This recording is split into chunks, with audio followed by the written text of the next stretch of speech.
What if the same patterns that shape galaxies also guide the milestones of your life?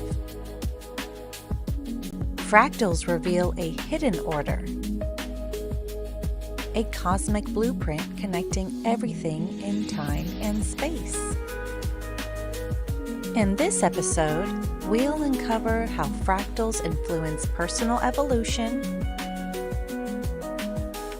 collective awakening, and the rhythm of the noösphere. Welcome to The Blueprint of Evolution. Fractals in Time and Space.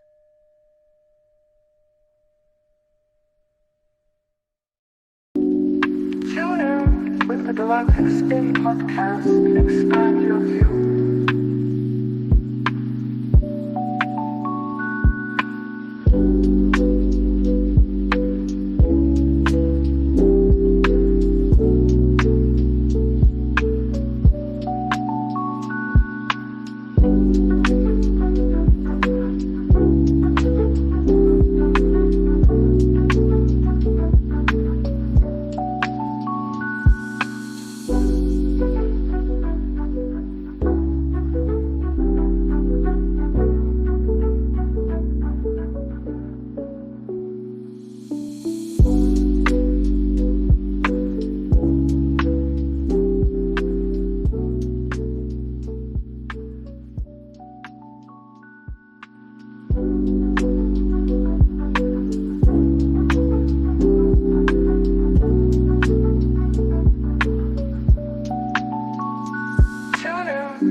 Yes. Tune in with the Galactic Spin podcast and expand your view. My name is Mikuak Rai, Kin 126, joined by my brother from another mother, Ruben Llinás, Kin 113. Grateful to be here with you, my brother Ruben, in Lakesh. In Lakesh, brother Mikuak, an honor to be here again, as every 7 days on this seventh moon, and very honored also to see more people, our audience slowly growing, and watching or witnessing more people entering the frequency is very, very heartwarming. Exactly. Welcome to anybody who may be newly tapping in with us here at the Galactic Spin podcast, brought to you by the Harmonic Factor. Special shout out to Ishel for the wonderful intro video, as always, just kind of putting us in the right frame of reference and the right frequency and frame of mind for the conversation that we're going to have this evening. So shout out to Ishel, special shout out to Alejandra, keeping us in balance and keeping things in momentum behind the scenes and from the higher vibration. So we're very grateful. And wow, so much has been occurring. I guess, depending upon where you are in the world, I happen to be in Los Angeles. So all eyes are on Los Angeles right now, obviously, with the fires, and our hearts and our prayers go out to everybody affected by these incredible circumstances. I mean, it's really, quite honestly, I've been looking for the words to really adequately express, and I think words do fall short when people have been losing so much, particularly as it relates to losing the property and their sentimental connection to home and space in such a dramatic way as we've seen over the past 7 days. So being here in LA County is quite an interesting place to be while this is happening, because the fires are relatively close, even though because the way LA is designed, you have, cities kind of merged together. So, places that aren't directly impacted by the fires right now are just still functioning as usual, business as usual, while we also know that right next door to us, our neighbors and friends and families, in many cases, our communities are going through a very difficult time. So just wanted to acknowledge that and send our heartfelt, sincere concern and well wishes for everybody affected. And so as we navigate the conversation, we're really looking at our relationship with fractals and fractals concerning time, and as we think about the circumstances that are happening on the world stage, we can also begin to get, I think, a different perspective on it. When we begin to apply the fractal lenses, we can appreciate some of the maybe more hidden or nuanced themes that sometimes show up in our blind spots, and maybe things that are really urging us to pay attention so that we can begin to make sense of what's happening in the material frame of reference as well. Because we'll get into that some tonight, but just the idea that thoughts precede things. So when we see things happening in our material circumstance, we have to reflect and recognize that somehow thoughts have compelled those things to be. And so as we consider the fractality of our nature, the fractality of time, the fractality of space, I'm really excited for this conversation tonight, because I do believe it can help us get a new perspective on the things that we are collectively navigating more and more. Yeah. Anything you'd like to add as we intro the evening? Just ask everyone that are right now tuning in, or that are tuning in the future, to hold space for LA and for all the people that has been affected by these fires, and also hold space for the transformation that is happening in the world. The fire is an alchemical symbol of transmutation. So the world is figuratively on fire, and it's through the fire of the heart that we are able to really transcend and alchemize all these situations that are happening in the world, the wars, the acceleration, the stress that people are living at the beginning of the Gregorian year, when they have to go back to their routines, their works, and just take this time during this space, this sacred ceremony that we are doing every 7 days, just to hold in your hearts the highest vision for humanity, so that we can keep alchemizing and transforming into a new species. Beautifully said, brother. Beautifully said. With that, we're going to move into Earth's Pulse. And thank you again for everybody tuning in with us tonight.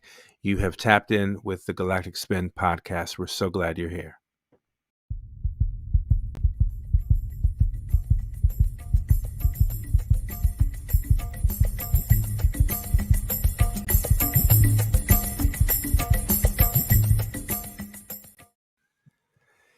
Indeed. And as we navigate this, we can certainly appreciate the sun's impact and its relationship with what we're experiencing. And there's continues to be celestial and solar phenomena acting as simultaneous participants in the changes we see here on the physical Earth.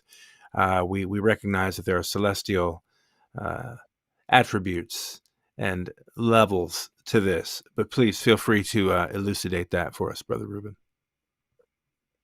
Yes, well, we realized a couple of days ago that there is a newly discovered comet that has been photographed, like in the right, and this is actually a ball of fire. So we were speaking about the fire element, and these comets come usually from the asteroid belt. Particular this one is approaching today the sun, so it may be a sun diving comet that just dissolves in the fire of the sun. So when we have these kind of celestial messengers, well, we pay more attention, because certainly starting the Gregorian year with this kind of displays. Today is also our first full moon of the Gregorian year. Is the Yes. wolf full moon, and since everything in matter is affected by gravity, of course, when the moon is full, it influences the tides, and not only the tides, but also the earth tides, because there are telluric forces. And today we had like a 6.9 earthquake in Japan that triggered a tsunami alert. So fortunately, it wasn't more than an alert, and even though it was a strong earthquake, it didn't brought much damage. But it's a sign that we need to pay attention to our both these two neighbors, our sun and our moon, the two celestial bodies that govern our biology. And when we have this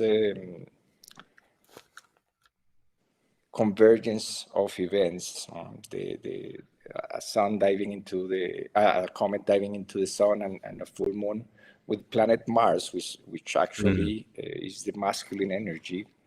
So that masculine energy can be, from the archetypal perspective, can be influenced by that energy of the moon, of the full moon. So this is a time, of course, to stay centered, to stay balanced, to stay in our hearts. And that's also the invitation of this resonant moon of attunement, just to really to our hearts, and be able to witness everything that is happening around us and in our small microcosms as a play, so that we don't get too attached or too involved in the drama, and that we can find in that balance really the calm and the wisdom to act in the best possible way.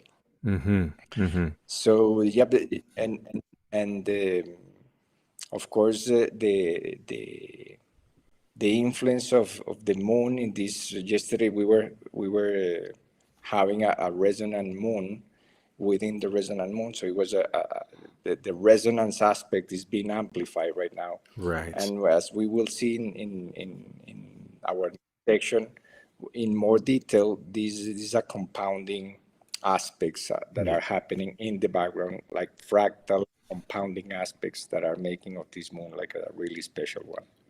Absolutely. Absolutely. Well, thank you for that explanation. And we'll get right into the next section so we can dive deeper into that as we tune in and sync up.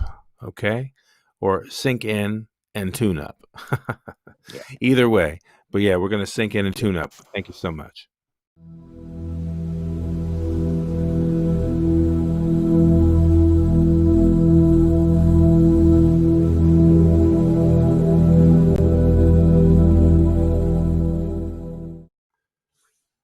Indeed, and as those who've been tracking along with us know, we are in the NS New Sirius 137 year. That's the notation for this year according to the New Sirius count.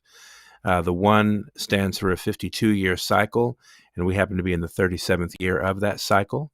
This cycle began in the year 1987, on the date July 26, 1987, in fact, with the Wizard's count. And so tonight, as synchronicity would have it, we have our guest, who we had the good honor of interviewing yesterday with a wonderful pre-record that we're happy to share tonight, who happens to be Kin 34. That is the marker for the new time count, the Wizard's count, that is anchored to 1987, July 26th. And as I said, we are in the 37th year of this initial 52-year cycle, just to give us a sense of the scope and the breadth of what is being tracked with the new Wizard's count. Anything else you'd like to add to that one? Yes. No, that we are very grateful that we have Annibal like a witness of the entire process of how the new dispensation of time has been reshaping our minds, reshaping our lives. And as an Earth wizard, and part of the initial group of people who received the download of the new dispensation of time in Picarquín, Chile, well, is an honor really for us to have his insights today, and that we can share his wisdom about the fractal qualities of time and all the aspects of the fractal spectrum of attributes that makes the new dispensation of time and the galactic Maya count, because the it's called the galactic Maya count is precisely because it started on a galactic wizard day, and the wizard is the archetype of the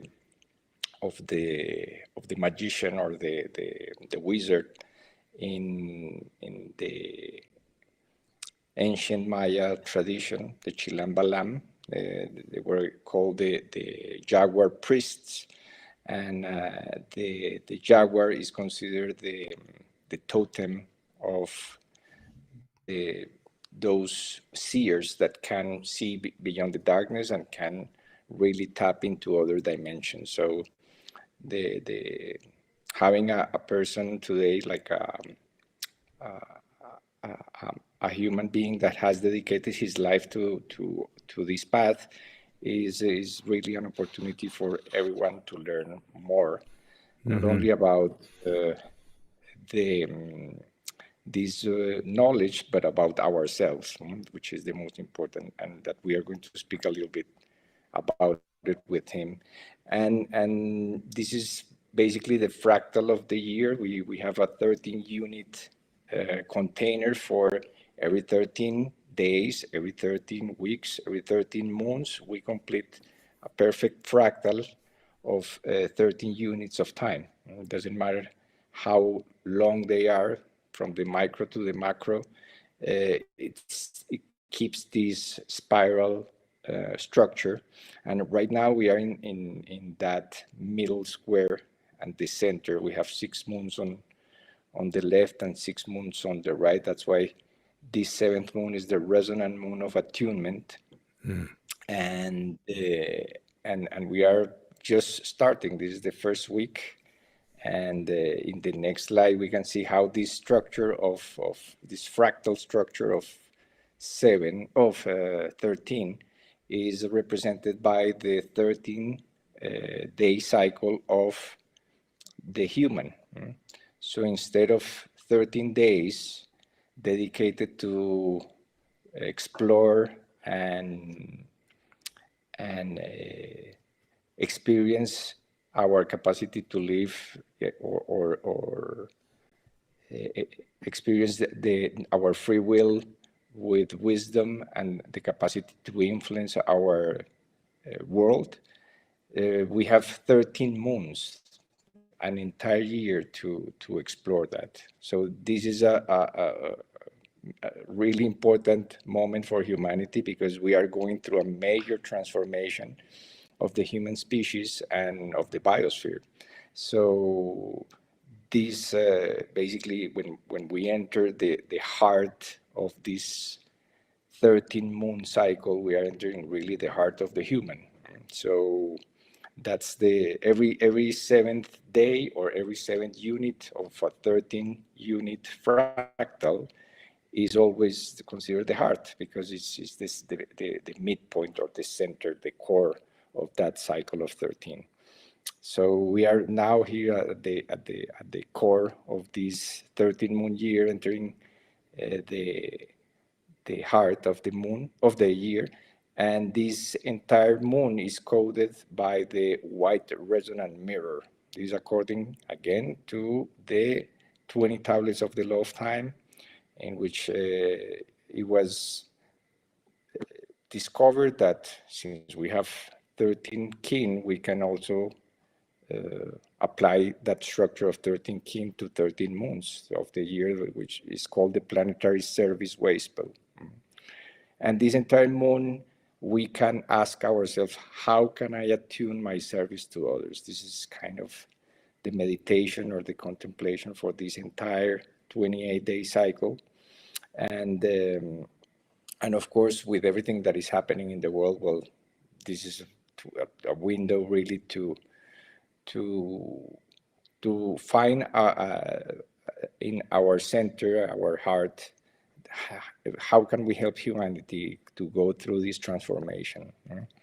And the mirror is the archetype of the yogi yogini that helps us stay balanced, stay centered, and stay flexible.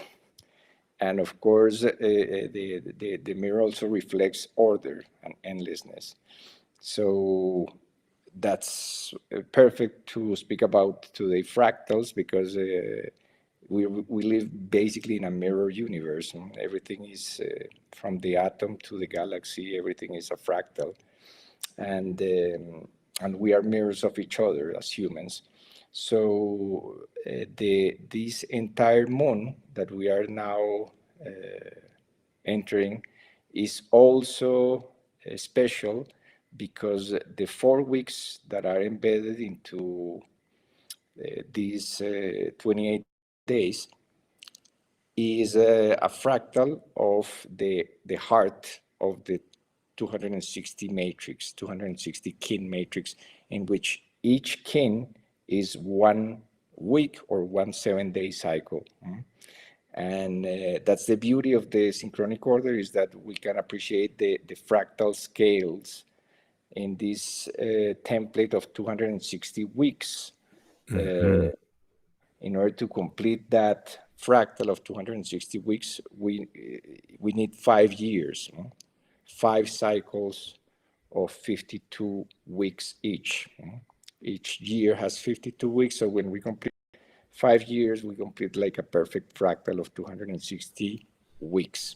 So just to be clear for folks, because you're sharing quite a lot, so we can really understand what you're saying, okay?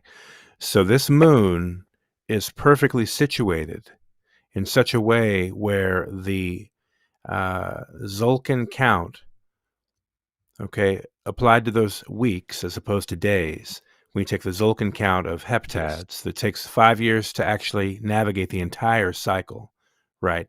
But we're really basically at this moon, we're crossing the midway point of that 5-year cycle, just so people can appreciate that. So when they're looking at this 7th moon and they see kin 129, code heptad 1, 130, code heptad 2, 131, code heptad 3, and 132, code heptad 4, that they begin to understand that that's the very center of the 260 count, nested within the very center of the current 13 moon count. Now, that's a very special placement. It doesn't happen often. So the fact that we're actually observing it right now is a very, very special thing to observe. And so that's why I wanted to pause a moment. It only happened again in 5 years. It takes 5 years basically for that to happen. So we're basically reaching this midway point of consequence that we reach every 5 years. So in a sense, when we do say for this moon, we kind of characterize it as enter the center. It's literally the center of the center. So when we see that kin 129 through 132, we know that that's the 33rd harmonic at the very center when we look at the 65 harmonics that make up the 260, right? That's the very center harmonic right there, harmonic 33. So again, just to point out for people listening, just to appreciate the multi-layered attunement that's actually happening, because we are in the resonant moon of attunement.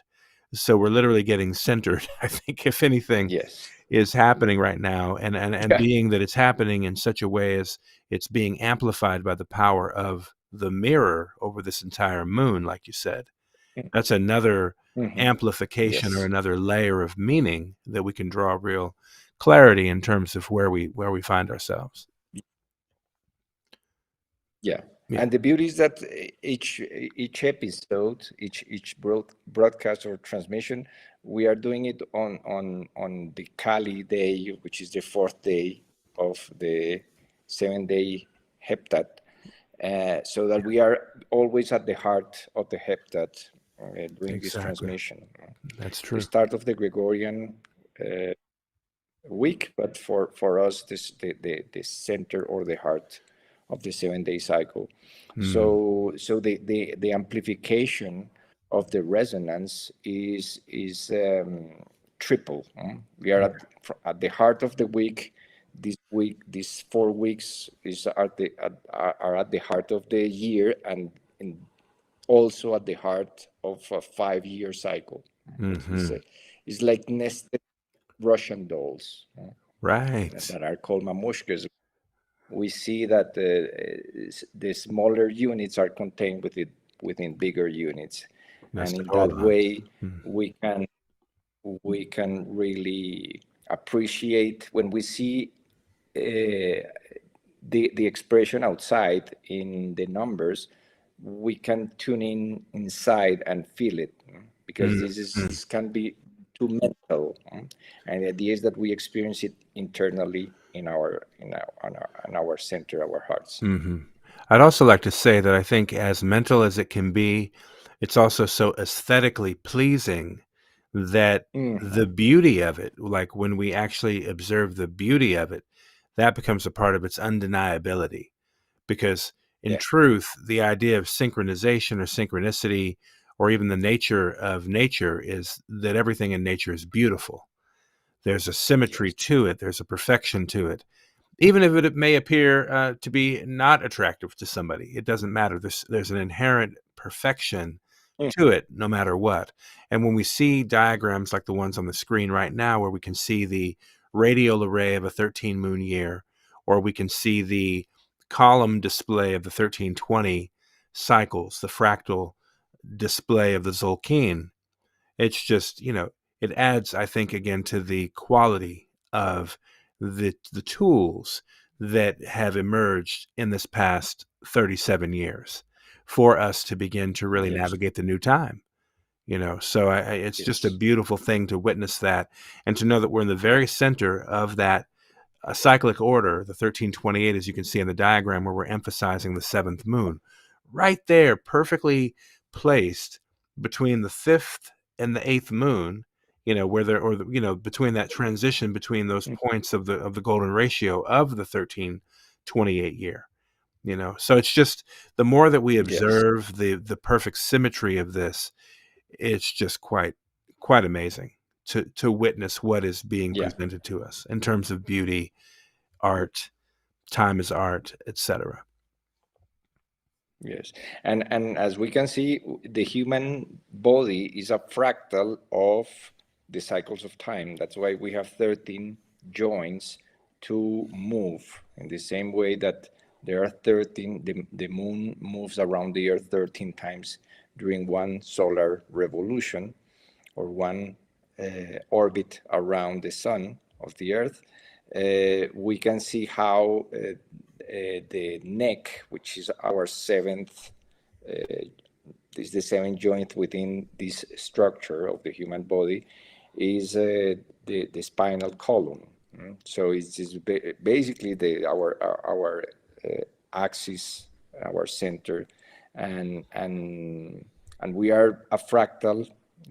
Jose Arguelles used to say that we are time incorporated, because we are a reflection of those cycles. And as we have been presenting throughout the 15 episodes so far, and emphasizing this quality of fractal time today, we just want to emphasize it because of the transition that we are entering, because and I think we forgot to mention at the beginning, we are entering into alignment with 7 planets. That alignment is going to happen, the peak alignment, or not alignment, is a parade, because the 7 planets, the 7 bodies are going to be visible at the same time. It's going to be on day 21st of January. 2021 is actually 3 times 7, so it will be in precisely a week.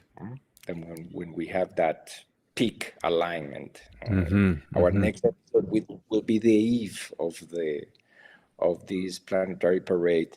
So when we see seven celestial bodies aligning in the seventh moon with the core of the Solkin in the 260 heptad matrix.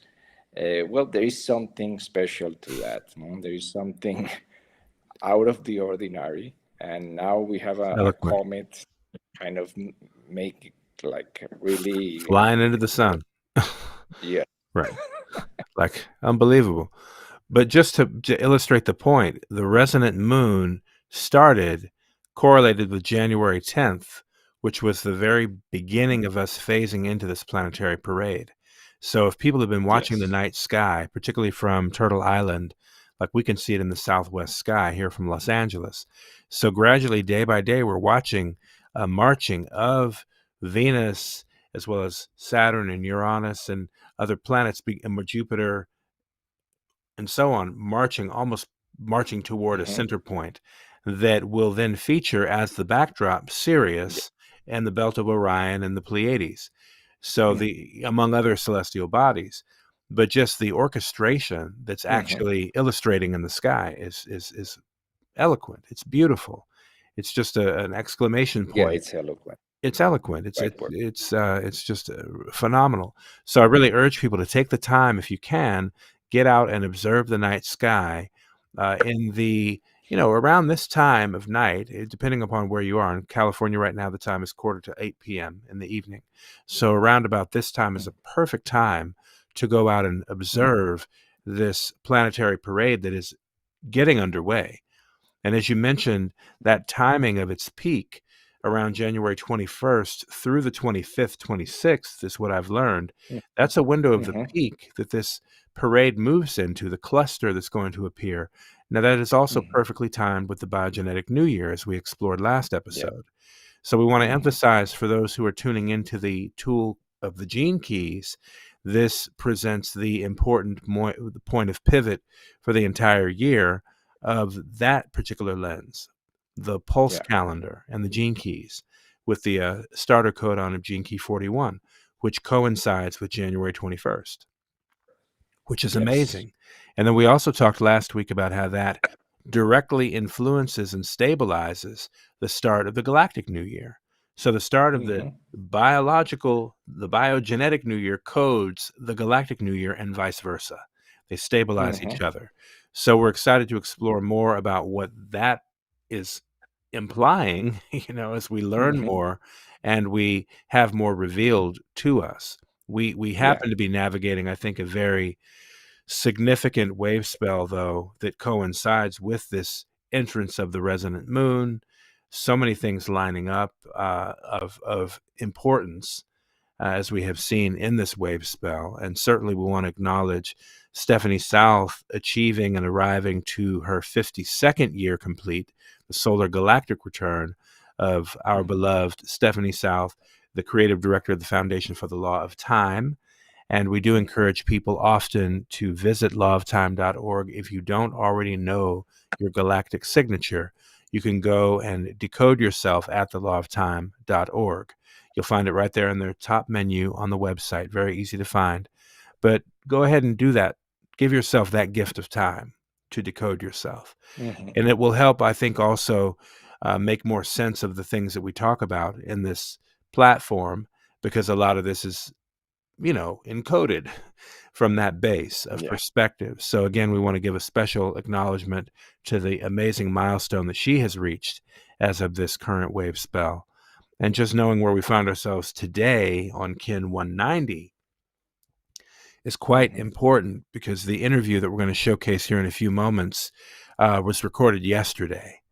And as you can see, according to the markers on our wave spell tracking here, two very significant galactic signatures overlap on yesterday's date. And that being the galactic signature of none other than Pakal Votan, Kanich Janab Pakal, the great Mayan ruler and sage, dare say time traveler, prophet, among many other things could be attributed to him. And then the human being who literally, physically was led to discover him in the month of June in the year 1952, when that discovery was made, June 15th, 1952, by none other than Alberto Ruiz Luye, Mexican archaeologist, who bears the same exact galactic signature as Pakal, the very individual, the enigma Yeah. whom he discovered. Yes. Now, I just want to pause on that, because it's hard to emphasize the grandiosity of that synchronicity. Yeah. That out of Speaking all about fractals, possibilities, talking about fractals and fractal travel through time, the fractal expression. I heard it expressed recently, in fact, that we're all fractals of God. So yes. there's an emanation that we're the fractal emanation of the source code. And similarly, in this way, that after something like 1,303 years difference between the births, 1,303 years difference, right? That's again, you're seeing the factor 13 showing up prominently. It's throughout the code, and 13 to us is the literal harmonic factor. Yes. And as we know, that it shows up in so many ways.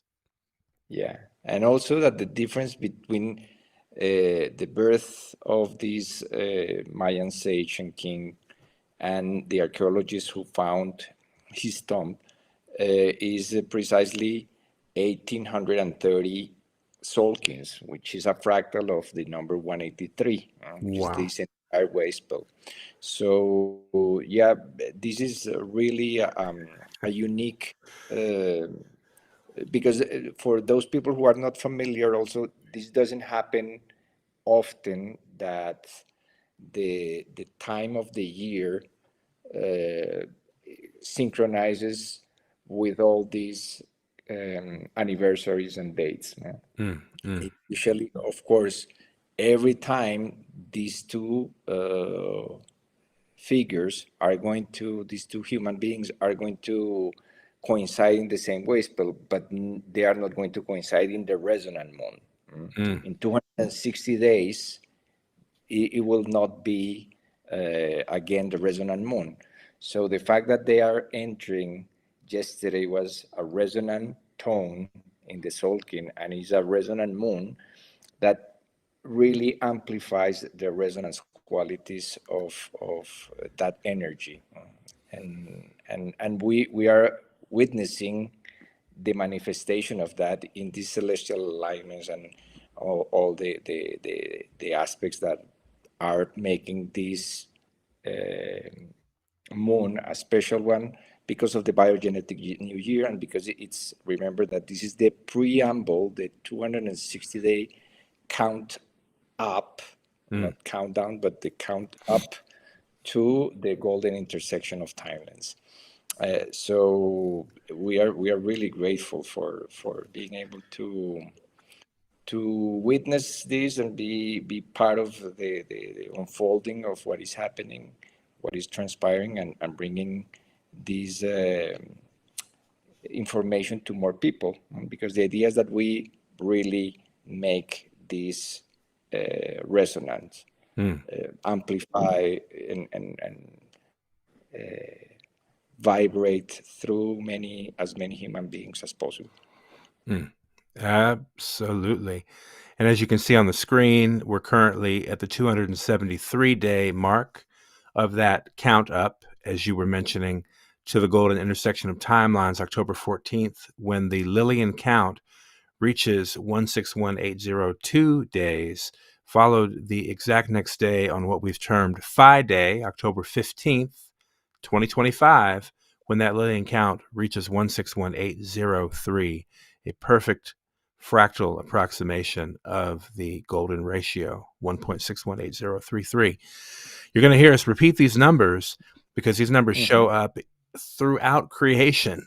So it's like really learning some of the fundamental language of what goes into the divine design of creation itself, when we look at it through a mathematical lens. So I tell you what, with that, I'm excited. We're going to move into our next section, Time is Art. We have a lot to share this evening, including this incredible interview with our dear brother Kin 34, Annibal Dowgaluk. What a fantastic human being this brother is, and I'm so excited to get into that. But thank you again to everybody tuning in, and stay tuned.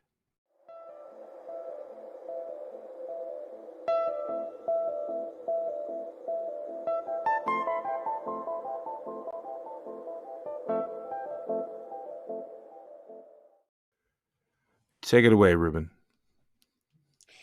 Yeah, well, we were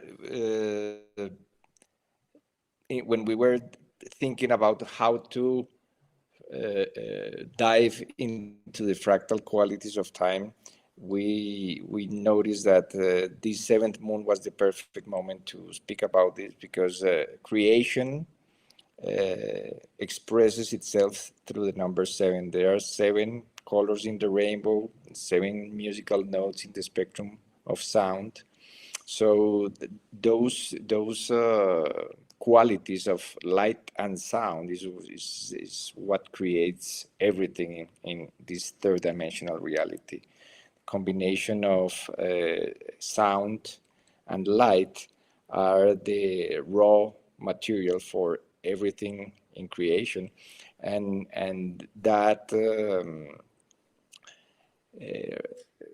number seven is also in sacred geometry, creates this figure that we see below. It's called the seed of life, and which is the really what we see here is six circles surrounding the center and creating this perfect hexagon or six pointed flower.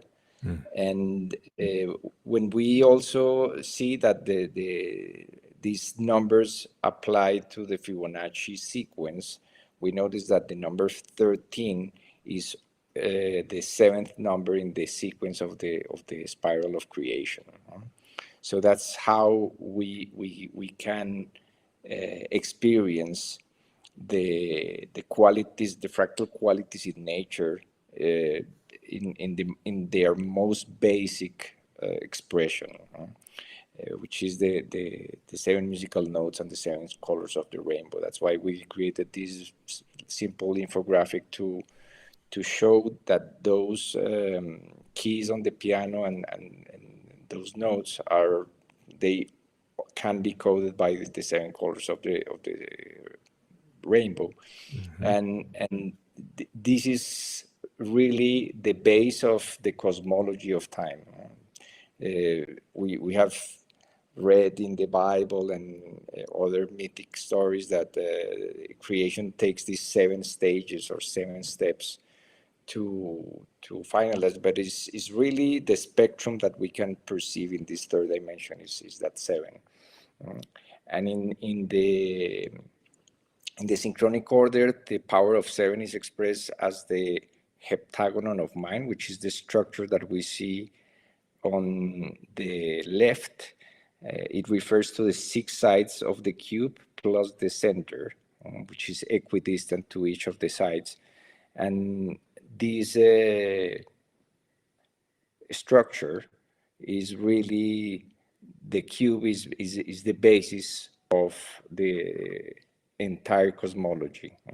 Because if we can understand the simplicity and the beauty and the elegance of the cube and apply that to our lives in the fact that we have 7 days in the week and that we have 7 energy centers in the human body, and that time travel in a spiral fashion through those 7 energy centers each day of the 7 days, then we start to really feel that resonance aspect or quality of time, which is based on the power of 7.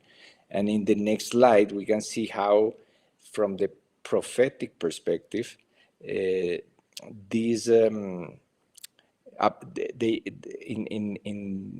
the Nahual cosmology and the ancient cultures of Mesoamerica, those 7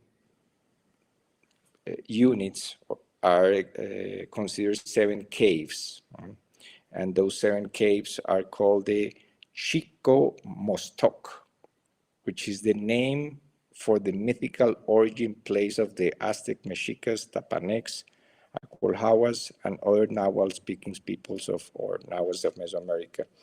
And this illustration on the left was the source of the inspiration for what we see on the right, which is a graphic from Cosmic History Chronicles, in which we can see how those 7 spaces or sacred points are considered the 7 caves of initiation. So if you want to read that text, because it's very powerful what we learn here and what we are going to experience in a couple of days, we are going to enter those 7 caves. So this is a special, let's tune in, because to this Kin 190, on Kin 194, the first cave.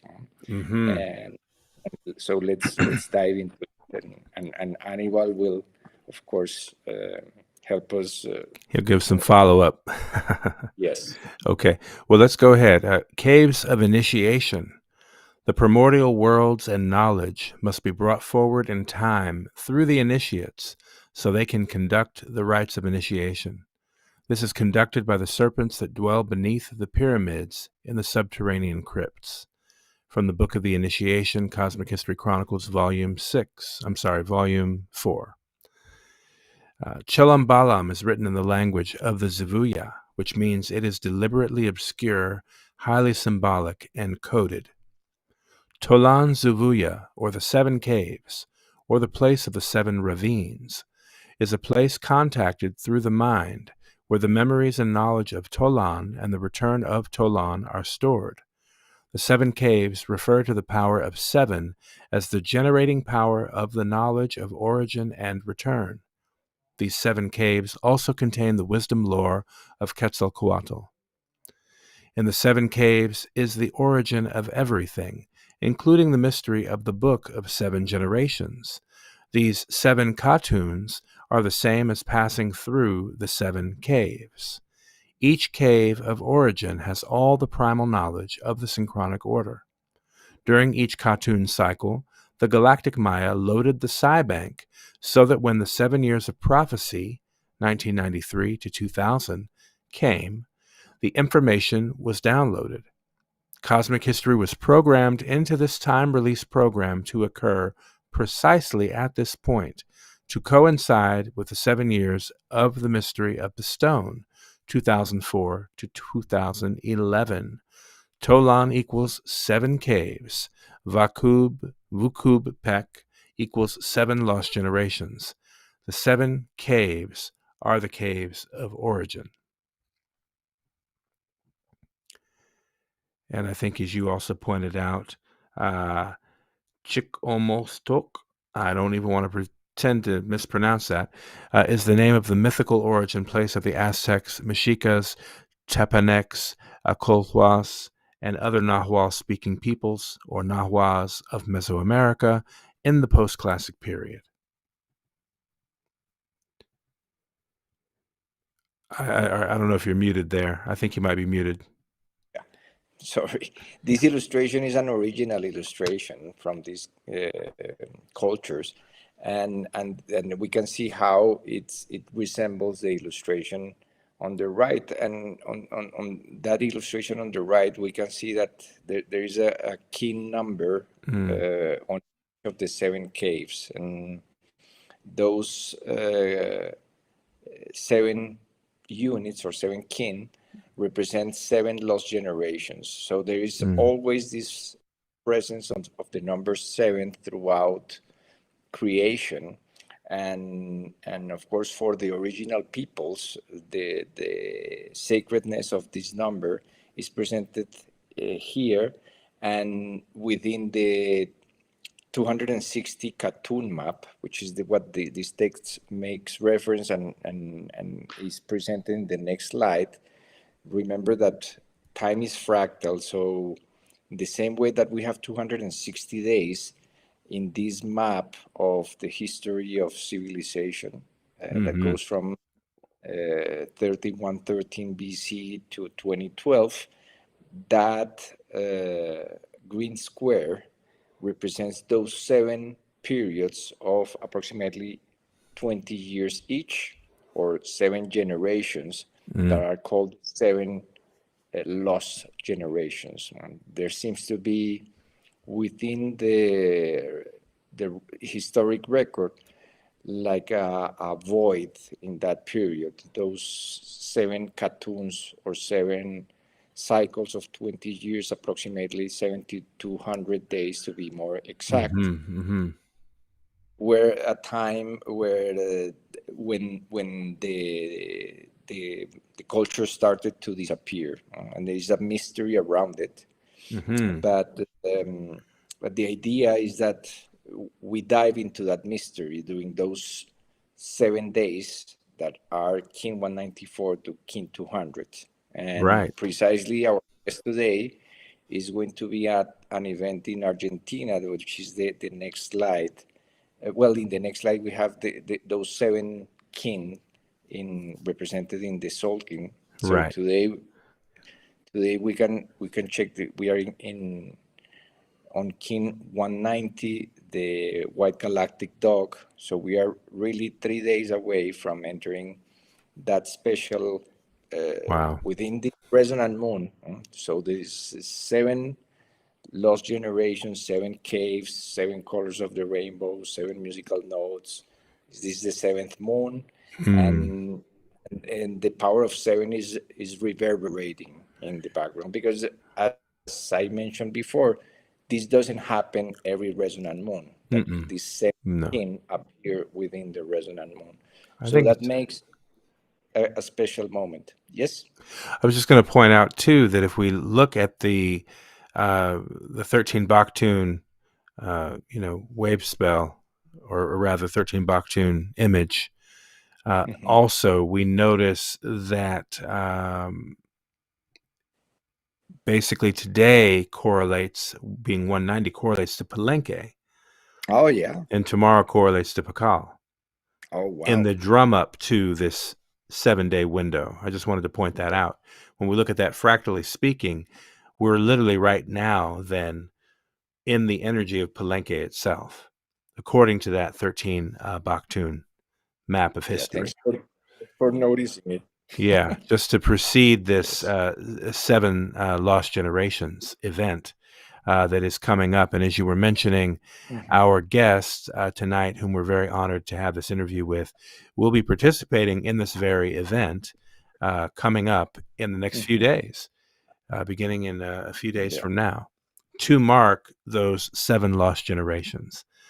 So I think it's Yes. just a beautiful exclamation point on the conversation tonight to know that he'll be there anchoring this energy with a group of folks who are enacting this ceremony and effectively recapitulating, like in some sense, like reclaiming those lost generations, Yes. And so the fact that that is happening right now is just perfect in the flow of all Yes. things concerned at the moment. Yes. And for anyone interested, this is going to take place in the Aldea, or this is a crest center for the restitution of the human mind, and that it was created in Charbonnier, Córdoba, Argentina. And if you want to know more, please go to Red de Arte Planetario Argentina, or write an email to them to their email. I think is reddearteplanetariargentina@gmail.com. Yeah. But they are on Instagram, and we are looking forward to know more about this event. And of course, now we are going to hear from one of the main teachers and protagonists of it. So this is a perfect way to open the door for him. Indeed. And yeah, without further ado, we want to introduce a wonderful interview we had the honor to record yesterday with our dear brother Kin 34, Annibal, tapping in from Argentina, in fact, in the interview last night at his family's home. So we want to send our appreciation to them for allowing him to speak with us and interrupt their dinner and everything. But without further ado, we give you Annibal Kin 34. Thing is like this.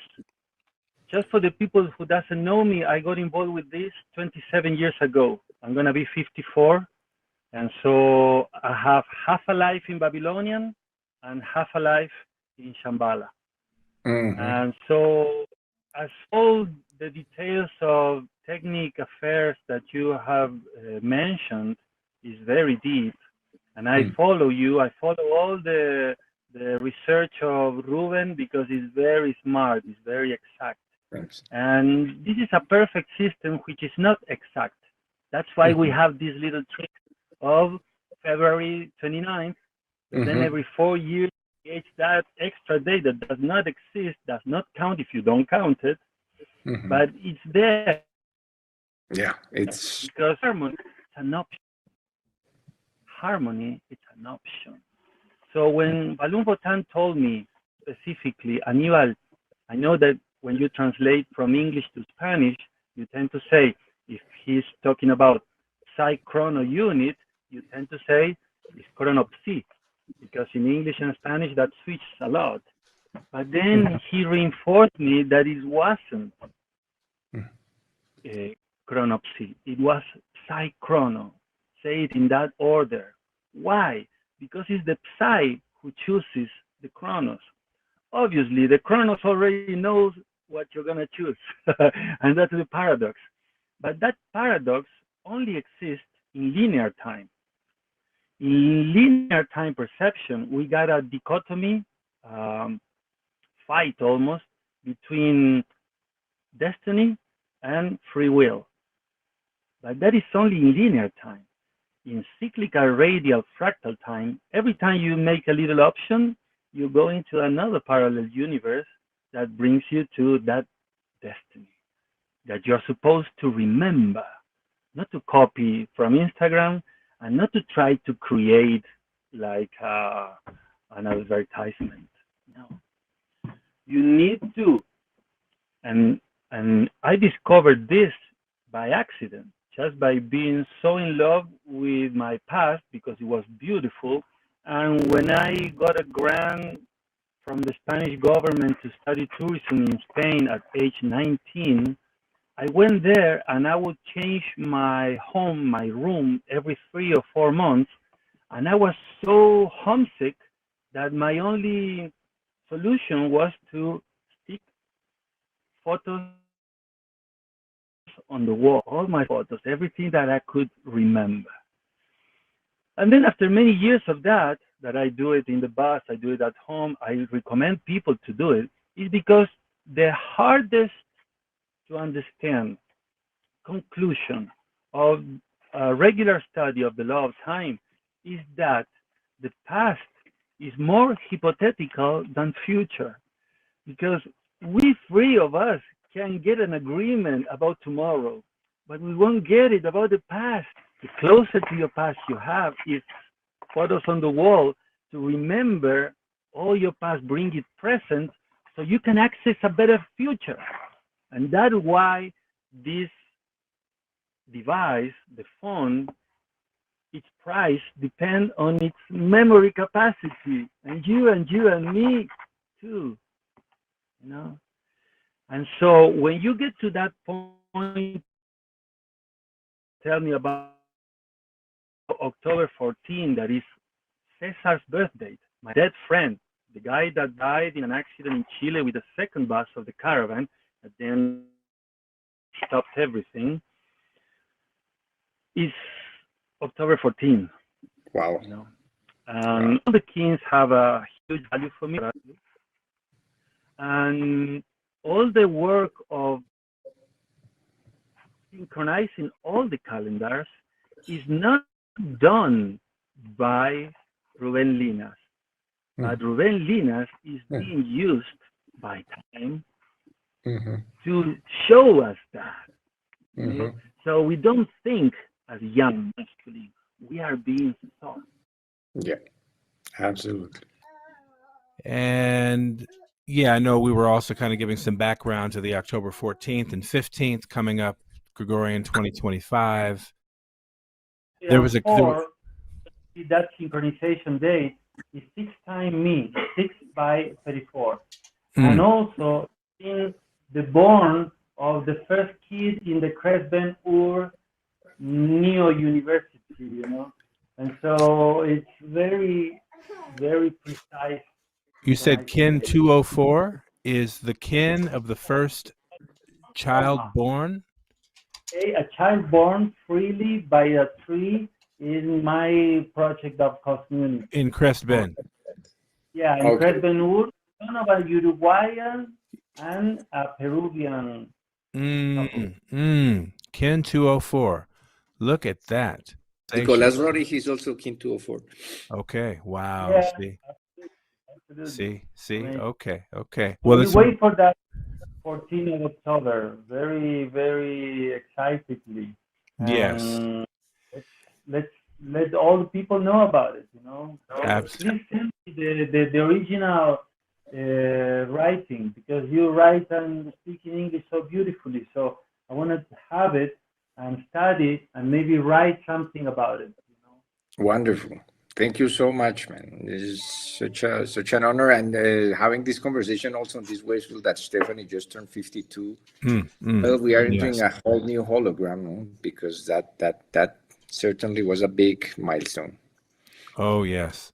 We'd like to welcome everybody to this conversation with our brother Annibal, Ken 34, Galactic Wizard, Mago Galactico, tapping in. Greetings, Annibal. Welcome to the broadcast here with our good brother Ruben Llinás, Ken 113. And the airing of this broadcast happens to bear the 113 frequency, that being January 1st. I'm sorry, the 13th of January is 113. So we're seeing some parallels there with the frequency making its way through everything. Right. Yeah. So welcome, Annibal. Thank you so much for tapping in with us. We're really honored to have the opportunity to tap in with you and really get into this conversation, this exploration of the fractal nature, really. And we've been using the term the past couple of episodes, the fractal time compression. And I know that you will be very well aware of how that's happening, how that's expressing right now through all of creation. And so I'm very, very interested in your work, both as an educator and a deep, deep thinker as it relates to the law of time, and also as an artist, because there's that part of you as well who shares so freely from your heart, and really resonating with what you shared earlier today, this being Kin 189, celebrating the galactic signature of Pakal Votan, as well as the galactic signature of the man who found his tomb in the Temple of Inscriptions. So what a phenomenal day, and you gave a wonderful musical tribute to that earlier today. Thank you for sharing that with all of us. Wonderful to be here with you. Thank you so much, brother. See, it's a very important day for that, and it's very important that we understand that through music we make people pay attention subliminally, and then with time informs you, then you see the synchronicities, then you see the sharings, then you understand, because you feel it. You don't remember every word, but you remember every feeling. That's right. Absolutely. I found myself singing some of your lyrics, in fact, after I listened to what you were offering. It is definitely something that taps in with us and makes us feel that resonance. And with that said, tell us a little bit just about your story, because I love to hear people's stories about how they get decoded, how they got galactivated. When did you first learn your galactic signature? That is an amazing question, because it was back in '98. There wasn't an internet. It was just beginning. I had internet in Xiao Xiao Hotel and Resort. That is the most beautiful 5-star hotel here in Argentina. And I was working there as business center assistant. Internet was beginning, you know, and suddenly I was researching stuff that I never asked someone, never dare to research. And in a chat, I call myself ALL, Annibal Luporini, Principito. Instead of El Principito, the little princip, I call myself ALL, Annibal Luporini, Al Principito. And suddenly begin talking with someone that told me about the Mayans and this and that and the other thing. And suddenly my mind blown up, and I channel Nomades as what we call today as Facebook. But my project was supposed to make that everyone's agenda would be on internet, and whenever you want to go to United States or to Argentina, you would press geographically, and then you would get Ruben Llinás lives in Colombia, but sometimes he's in the United States. And then you would be like coach surfing, but you would pay $1 by every address that you would get. That was my Nomads project, like a cultural way of going with a motorhome, convincing or persuading people to donate their agenda. That is the most precious thing for a traveler. So then, when I put all that on internet, I'm talking about someone that sent me an invitation to go into a place where strange people would speak about strange things, but they would be interested in my project. This thing called Nomads was presented in front of 100 people that laughed a lot in my first conference, because at the end I said, we want to really go around the world once a time before it explodes. So everybody laughed. And after that, they speak about Zen, they speak about Castaneda books, they speak about yoga, and then they speak about 13 moons, 28 days. And I say, I remember that from high school. I said that was much more logic. 13 moon as the golfers, as the ladies. And then I bought the course for the next weekend. I invited my friend, and we went with Alonso Reac in 222, one of the first disciples from Balloon Bhutan, and he gave us an amazing workshop of Friday, Saturday, and Sunday. And on Kings, no me traes el cargador del iPhone, please. And it was on Kings 29 and 30. And then Kings 29 and 30 were the 2 moons of Picarkin. And I was already in Florianopolis, Brazil, with the bus and with the friends and with all the experience that we accumulated from decoding people on the street that then repeats in someone else's body, but it was the same kin. So we went very fast, reading the description of every seal in the morning and reading it again in the afternoon, and saying it was just like that the whole day. So we realized that it wasn't about the Annibal and its ego saying, I am a galactic wizard. No, it's much bigger today than our ego. So today is as big as that, for example, today that is 189, we are all with this passion of expressing, you know, we are all with this moon, resonant moon. And a little detail that probably has to do with my ego, but I have to say it, is that today, next year, will be King 34, White Galactic Wizard, you know? So if I were 1 year older, I would be today. So I began my book on a day like today, and then the Galactic Wizard is, I guess, one of the reasons why it synchronizes July 26, 87, because it's the +1 factor after Pakal Bhutan. You see? So then all of that Wonderful. brought us to Brazil in people that open our hearts. We begin to do not eat more meat. That is hard for an Argentinian, you know, because everything's meat here. And then we changed and we discovered our artistical side, because here in Argentina everything is very Freudian, you know, and everything is rational. It's very European, you know. But in Brazil, the sensorial world that surrounds you is so open and free, and it's so beautiful and amazingly different, that for us was, okay, here I'm another yourself. I'm not the same one, you know. This is not the same guy that came here. I've got to be another one. And then now I have 15 songs, you know. Right. And I went there when I was 27 to 28. I got to know Balloon Bhutan at age 28 in Picarkin. And we went from Florianopolis to Chile And we didn't have enough money to pay for the whole thing. We pay only half, and then we didn't have any more. And then a king from Venezuela ended up paying all that.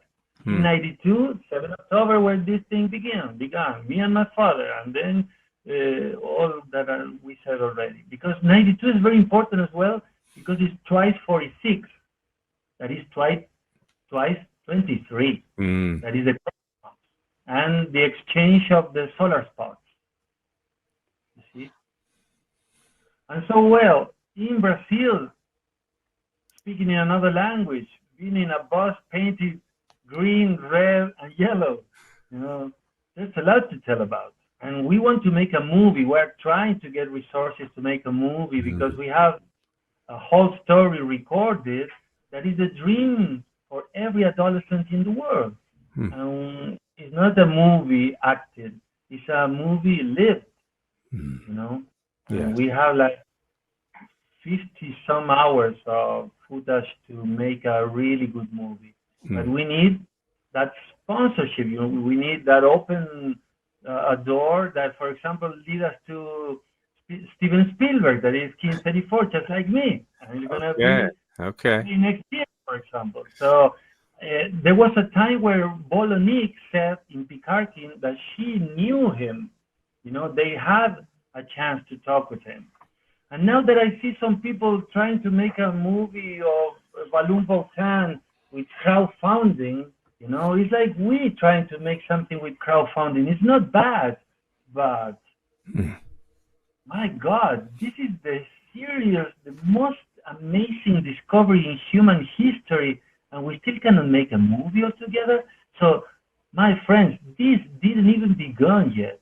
Probably October 14th, next Galactic Spin, when that alignment that you discover will be happening, all of us will become big Hollywood stars, because we do deserve it. There's nothing new under the sun over there. The other day while I was singing, man, one Galactic Spin after December 21st, 2012, I fall on a downhill bike and destroyed my face. I have it recorded, and the Red Queen, when I told her, told me, Annibal, on that day, I was making a ceremony in Hollywood asking for changing the iconic archetypes of Hollywood. Let's make archetypes. And so let's make the movie, let's show the people, and also with the music. There's something here I want to take advantage to say, because I don't know who can listen to this. It's what we really need. Because thinking deeply in this thing, especially with the Banner of Peace, especially with Nikolai Redich being that 14 October next Galactic Spin King 204, I've been thinking that science and spirituality are so chauvinist with themselves that no scientist is listening to us and no religious leader is listening to us. But the artists are always doing the new, We are always following spontaneously what's new. So we need to make it through art. Then the scientists and then the religious people will pay attention to, whenever we are millions. And so my proposal that it's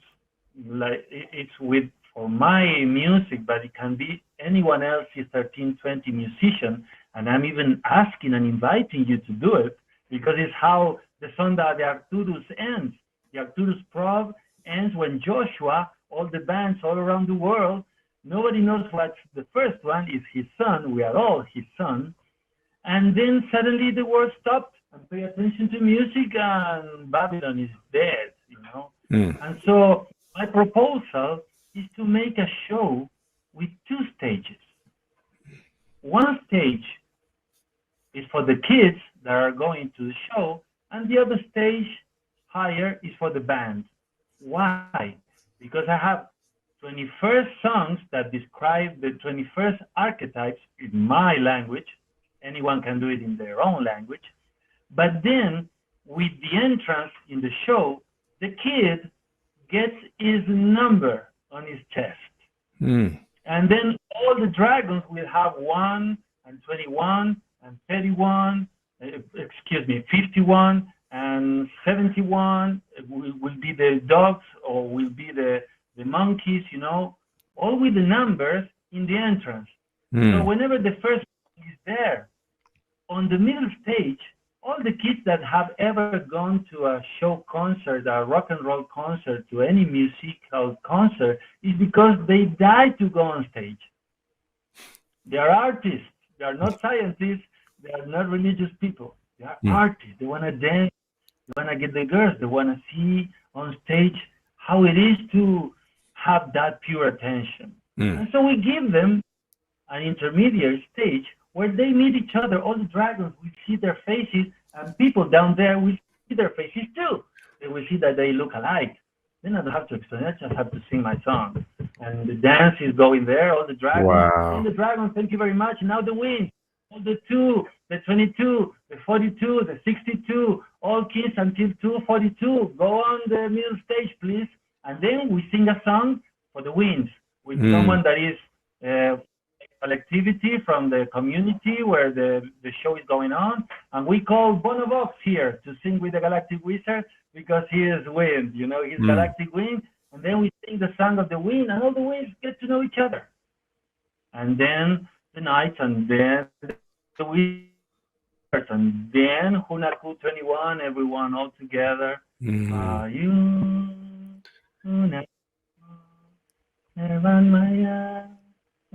Maho.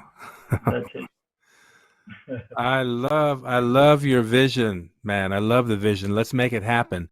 I mean, really, through all accounts, we're at a time where we have to tap into our creativity deeply. We have to surrender to being instruments of creativity at this point. That's what we're all invited to. And so as we navigate this shift of the ages, we're each extended that same invitation. And I want to mention to listeners out there that may or may not know, if you don't know your galactic signature yet, then please visit lawoftime.org and decode yourself. Get decoded. Go there to the website now, because that way you'll be able to really appreciate what you're hearing right now. It's going to be very important to anybody who wants to endeavor to this information to start out with your galactic signature. That is your passkey. For example, when Annibal learns he's kin 34, that opens a panorama of reality and perspective that before that awareness was there, he didn't necessarily have. But once that awareness is opened, like a key unlocking a lock, it opens everything. And at that point, the fractal just fractalizes. You see the relationship among all 260 kin immediately. It really reveals itself to be what it is. And so I just want to encourage people to visit lawoftime.org to decode themselves. For you specifically, Annibal, talk a little bit about what it means to be an Earth Wizard. I know you mentioned you had the good fortune to attend Picarkeen and participate in a very, very direct way with that phenomenal opportunity of downloading this information to human beings. You were there and present for that at the beginning of your new time journey, essentially. But that also then, I think, among with being you literally being a galactic wizard, but that makes you an Earth Wizard. So speak to us a little bit about, what that means to be an Earth Wizard. The first thing that happens with you is that you don't control your life anymore. So as Balloon Voltan end up in Picarkeen, surrender, don't fight it. Surrender, don't fight it. So whenever you become an Earth Wizard, something picks you up from here and drives you. And if you resist, it drives you crazy. And if you don't resist, it drives you really happy. Because I'm sure that there is people that is more happy than me in this planet, but I don't know them. I mean, I'm the happiest person that I know. So that is the transformation after 27 years of struggling. Really, it happened everything to me. Like several movies or books. It happens everything, and life gets so exciting excited and beautiful that you don't need anything else. Because as a matter of fact, I was a take person when this thing knocks in my life. Mm. And so the change was totally radical. I mean, I cried a lot. Mm. Mm. The first year, the first 2 years were tough Mm. and satisfying, like never anything before. And so whenever you get involved with this information and this information begins to control you, don't get scared. You know, enjoy it. Mm. Enjoy the ride. Right Let on. us go. You will have to fast any days, you know, those special days that will demonstrate that you are really surrendered and you gave up everything. Mm. And then something happens, and then someone invites you. I remember one special day that is something that I tell about many times, so its story is veridical and full truth. That there was a day that we didn't have anything else for eating in the bus. We were in the middle of the sand by the beach, an amazing location in Playa Los Ingleses, in the northernmost part of Florianopolis, and we were hungry. You know, there was nothing to eat. Mm. So I went to a place that is called Santino, like Little Saint. Little Saint is a place where there was a little saint drawing with a big head on the rocks. It was a rupestral painting that was stolen. Some crazy one destroyed the stone and stole it. All the stone, I'm speaking about a big piece of stone, cut it and stole it from there. They used to be there, and I didn't know that story in that moment. I went exactly there to meditate. And the whole day there, or the whole noon, you know, the whole hungry. And then I went to the cliffs and say, okay, I'm gonna swim from here to the beach and see if I really get it. It was a good distance. I'm a good swimmer, but not that tough, especially in those days. Jumping, went swimming, and suddenly I found an apple floating in the water. Rare, perfect, big apple floating in the sea. You know? And I got the apple. I went to, it was slow season, like for example, it was May, you know, it was, summer was completely gone. It was a hot day, but it wasn't with tourists. There was nobody in the beach, but two little kids playing. I went with the apple and said, did you throw this into the sea?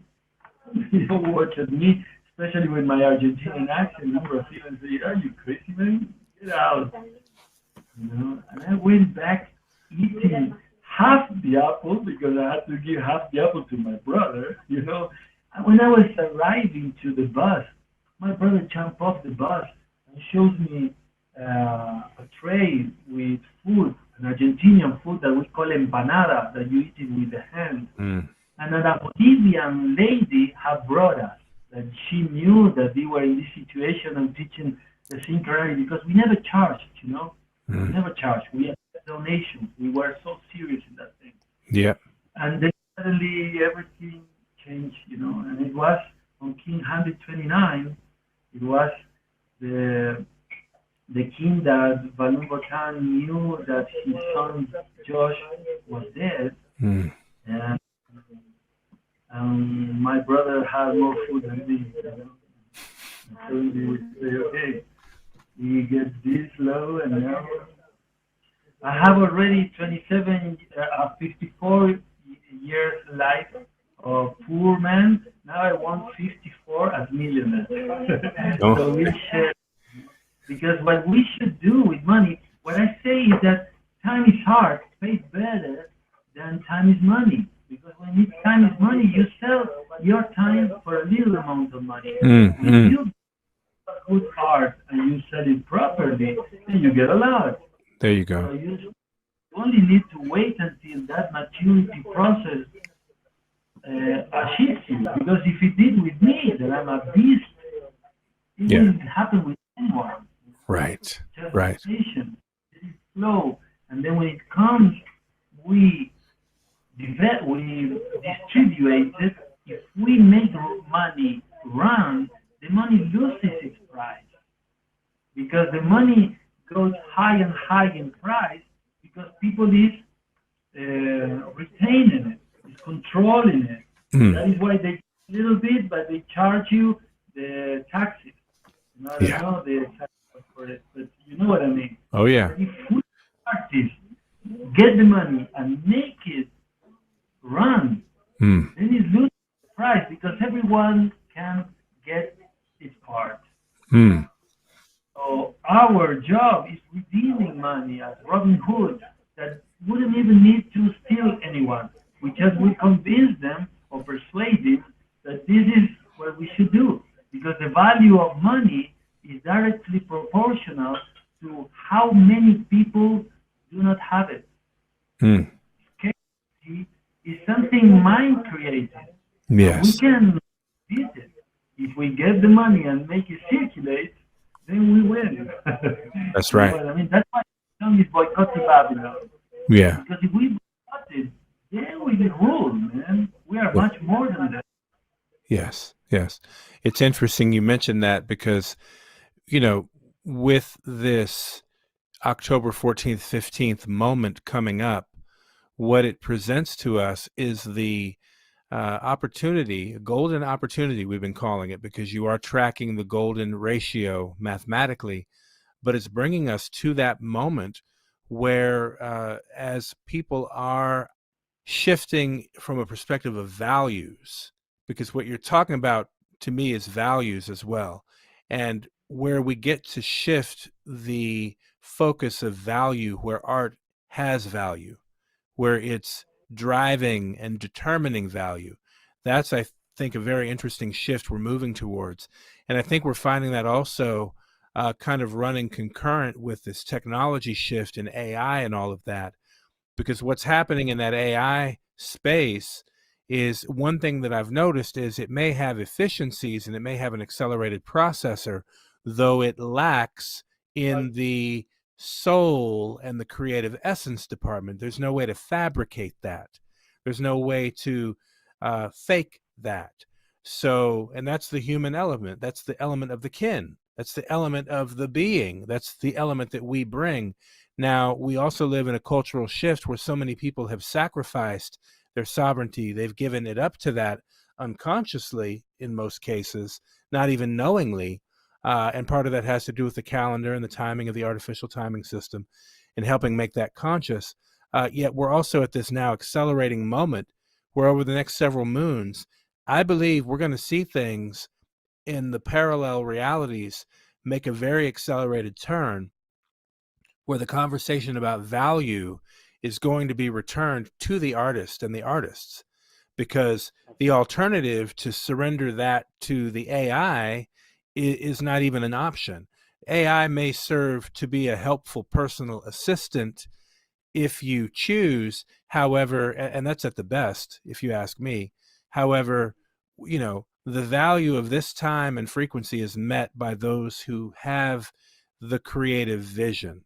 It's the window of golden opportunity for the artist and the artist community, because like you said, inherently the artist is the distributor of the wealth of knowledge, the wealth of influence. You know, the Robin Hood, as you said, in consciousness terms, because that's what we're here for. And I mean, I'm getting the goosebumps as I'm even speaking with you.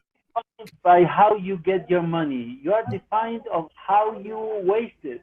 That's real. That's real. That's real. That we have it in our hand, and if it's artificial, it's not intelligent. That's why they call it like that, because they know they're lying. Yes. They get it all in middle terms so they can satisfy all the options, because language is imperfect, because language is fleetingly moving. Because I have a phrase for that. Let me try to remember it. And it's truth lives fleetingly in the middle of paradox. Truth lives fleetingly in the paradox. Wow, Because man. the order is the product, the order of factors is being the product, because the meaning of my words is not the words, it's how I did order them. You know? Right. That is why order is so important. Order is the Because product. time is the cause of all effects. Mm. And it's gone. Mm. So speak of that then as it relates to the synchronic order, because really what we're talking about here, and this knowledge that we want to freely distribute to people and help people get in sync, really relates to their orientation to the synchronic order. The synchronic order also introduces us then to the relationship with the psychrono units, as you mentioned earlier, but then also to the evolution of our actual genome, like you've been speaking of. So I think the similarity among the genome is one thing to observe. We can find the similarities among kin and their Earth family and sort of that whole biological epigenetic array. Speak to the idea that we heard you speak of in another interview, but this idea that the kin precedes the gene. The big problem is that positivism thought that space is absolute because it's constant and it's predictable. But that depends on the equation of time that you apply to the observation. You know, so they got trapped in the short view that then got trapped the senses into space, as if the space is out there and we are who knows where, as Balloon Botan said. Right. Yeah, out there and where the and then we realized that the problem is that by measuring time with measurements of space, we spatialized our mind perceptions and we went straight out and forgot about in. And if you want to change out there, you first need to change it in there, because out there you don't change shit. You know? You don't exist out there. Right. The only way you can exist out there is first go in. Kin. Because In. First is space. First is time. So that is why time momentary collapses some option of space. But there are many times that have no space. But there's no space that is not attached to any time. Because space is at the shadow of time. Walking by the beaches of space is at the shadow of time. The space is but the shadow of time. Wow. The space is the last momentary condensation. But then time is much bigger. For example, the 3 days that is red and serpent is also the first day of cutting. We talk in the 20 tablets, this whole moon that today is the third day is coded by 85.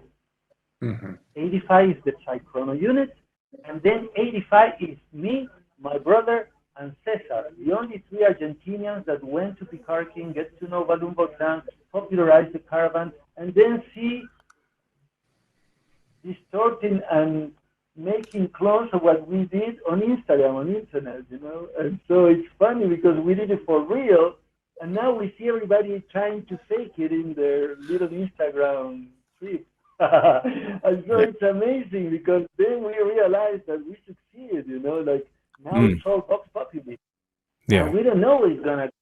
And it's bigger than artificial intelligence. It's much bigger. So think about that. That's the only last bad moments of a fish out of the water. Yeah. I wanted to also tap in a little bit just to reflect on your awareness of the gene keys, as we sort of mentioned earlier, how they're inferring this biogenetic new year, for example, is aligned with January 21st around there, and that relates to what's called gene key 41, which is considered the start codon of the gene keys sort of perspective.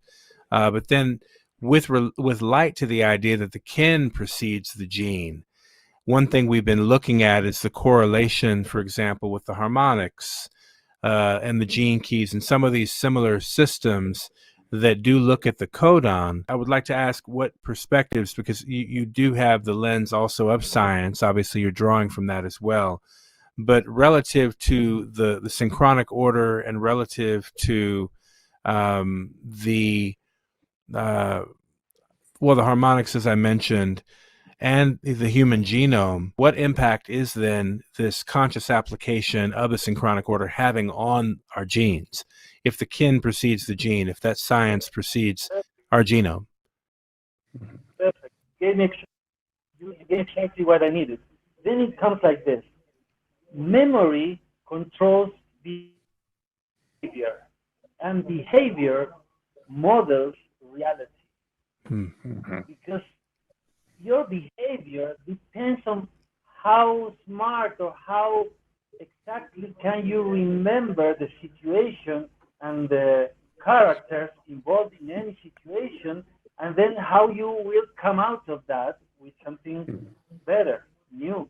Because time is cyclical, it gives you again the same opportunity, it represents the same karmic stage, and then suddenly you recognize all that. That it was something that it didn't used to happen when you didn't have the law of time information. And then everything changes. And then what changes, your behavior becomes another memory that then repeats the feedback, and then that models the quantic reality that you are calling in, you know, and that you are going through, and that you are sharing and participating with others. Because what is something really deep about Balloon Bhutan discovery, man, is from the perspective of a political side.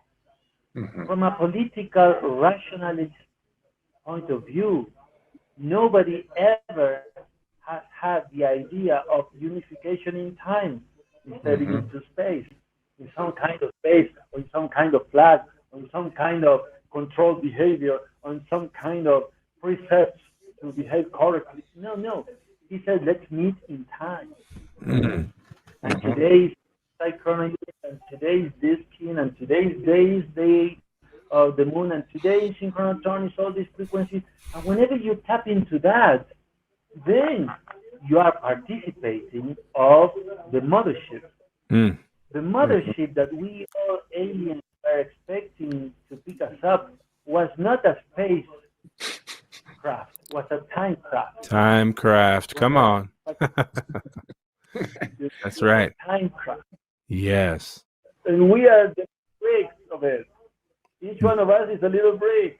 Yes. And then we build that time craft that then says to the world, hey, boycott to Babylon, just run away of big cities, they are going to fall, boom, and go back to nature. And the faster you go, the better and the more fun we are going to have. All the rest, man, listen to this. How many ruins of previous civilizations have we found? A lot. A lot. How many we didn't find yet? If we found all that, imagine what we didn't. Exactly. Yes. Then you realize, Rome was something big in those days. And if Annibal would tell there, hey, Annibal Anteportas, tremble, Rome, you know, and that's why my father called me Annibal, you know, Hannibal adores.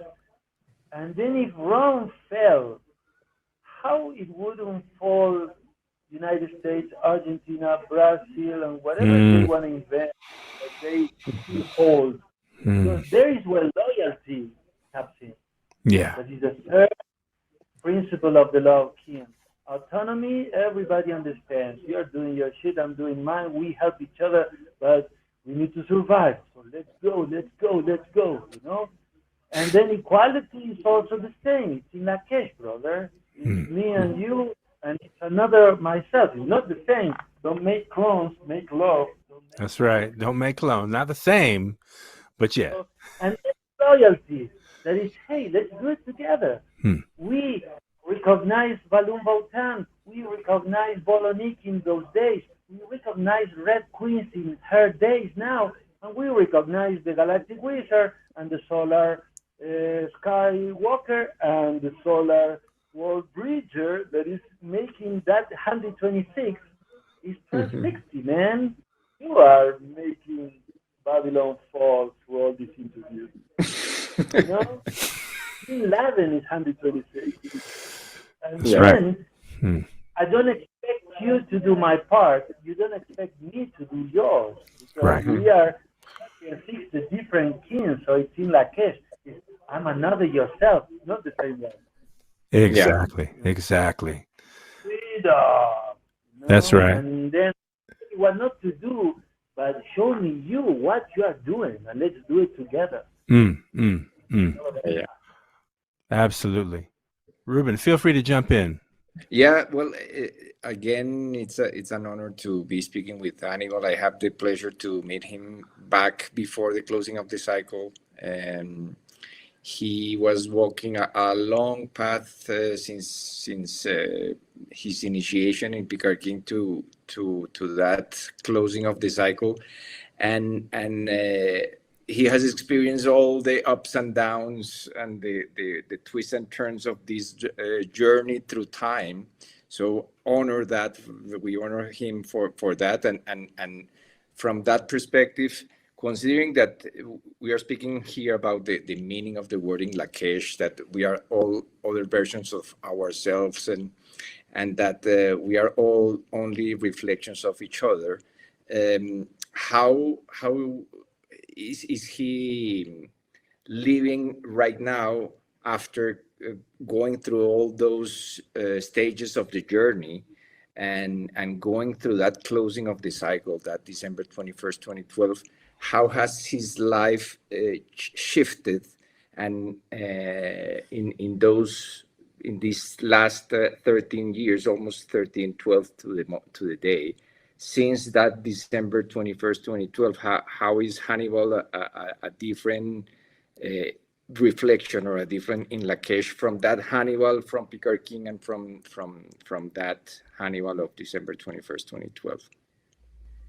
December 21st, 2012 got me in one of the biggest rainfalls in my life, the biggest, because I was there in Palenque and it was the deluge. I remember that. The sensation was that it was raining from down upwards. And I had my camera and I was protecting it, you know, and there was no way. And I remember all that passion that we shared. And in the only moment that didn't rain was when Red Queen opened the ceremony. And I had the honor to repeat her words. And then I had the honor to give her back her crystal skulls. And then everything shifted, because 10 days prior to that, I was in the highest point of my divulgation, my expressing career, since I talked with the best Argentinian journalist, Mario Pergolini, King 196, Magnetic Warrior, as Balloon Bhutan and Bolonik, and as my brother and me, and Haile Selassie I first. And so, on the next day of his king in 197, it was Psi Chrono Unit, also 197. It was December 12, 2012. And I said, yesterday I spoke with the best Argentinian journalist. Over and out. My career is done. I say, okay, I got it without paying, you know, without begging, without buying. Just because of synchronicity, he said up loud in his radio that there was a problem in Argentina. Everybody was speaking about that happened in December 12th. They would take all of the monopoly of Clarín newspapers to that firm, and so everybody was speaking about December 7th, but nobody wants to speak about December 21st, he said. And I said, hey, I'm waiting for you in the radio. I want to. And I did. And it was wonderful. So ever since then, the road was completely tough, but sweet at the same time, because all the aspiration I had about the land that I finally got to buy with 3 big donations, that remember me a very nice anecdote that you will love it, because your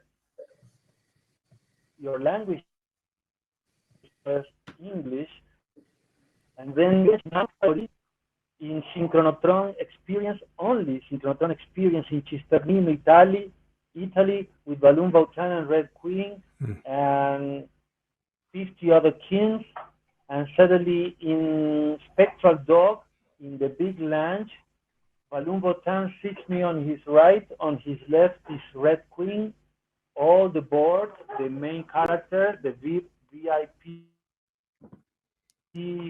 people of the sitting there, and we're about to eat, and the owner of the ashram, a lunar wizard, asked me, Annibal, what do you do in Brazil?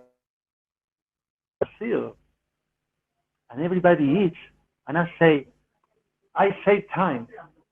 And Balloon Bautan laughed like crazy. He was beside, and he said, this guy is crazy. He said, I save time, you know. And I was saving time ever since then, and it was 2009. I saved time in 2012, and I'm still saving time, made into a Cres Ben Ur project that is Center for Re-Education, Spiritual, Sacred Time.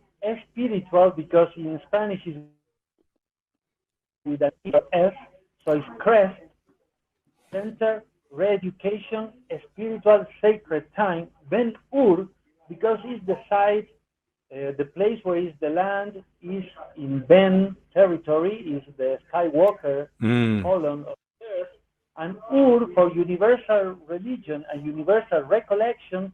That is also the first 2 letters of the little small town that is 10 miles away from my property, that is called Urubici, that in Indian language, in Aboriginal language of that place, is like saying, it's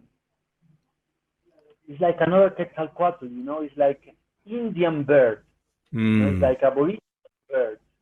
And so we are trying there, we are building and selling small pieces of land so people can have their own place, and then we build the place to share, and we share when we want to share, and we are each one with everyone when you need your isolation and your privacy, because we need both to create a change.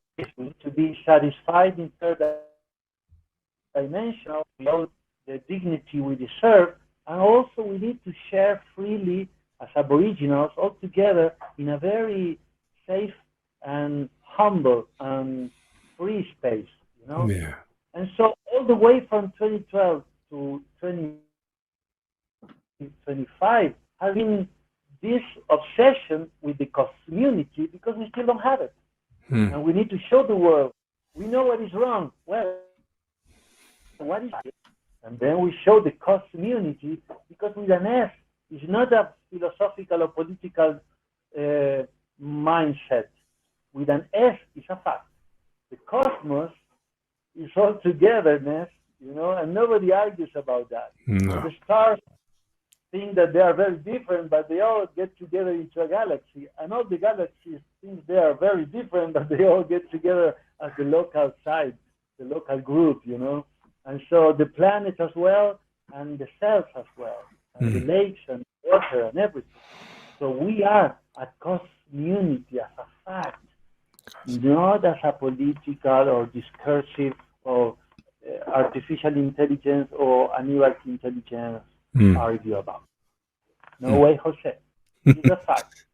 And that is how we take it. And then I said to my brother and my mother that we have a very huge piece of land of 2,000 miles because it's exactly 3,400 kilometers from this house to my other house in Brazil. And there's in the middle a lot of people living that they still didn't realize. But that is about time too. So there's no hurry. They will. They will. I like how you said, no way, Jose. That gives a whole new depth to that terminology. No way, Jose. Jose, because also the place that I bought with that money that I got donations in Italy, in Argentina, and in Brazil is in the base of San Jose Mountain in Louisiana. Oh, wow. The mountain is called San Joseph, and it's Wow. located in kilometer 89. That is the king when he departed. Oh, So wow. if that's not organized, man, Yeah. what would it be? You know? Come on. Come on. That's So facts. you are all invited. For you, it's cheap. You know, $34,000. You got your piece of land. Beautiful. Your house. Do it as a fact, not as a project. It's not something to do with paper. We have to live it. Right. Exactly. Exactly. That's great. So all invited. Love that. Well, I tell you what, would you be inspired to share? I know you're a musician, as we mentioned before. You're an artist. I would love to feel some of your resonance if you want to share. I understand you have a song called Hunab Ku. I don't know if you'd be inspired, if now is an appropriate time, or if that's a possibility. Oh, fantastic. I let you join the family landscape. Thank you for allowing us in your home there with your family as well. We really appreciate that. Community is a fact. Cosmunity, yes, live and direct with the Cosmunity. So beautiful.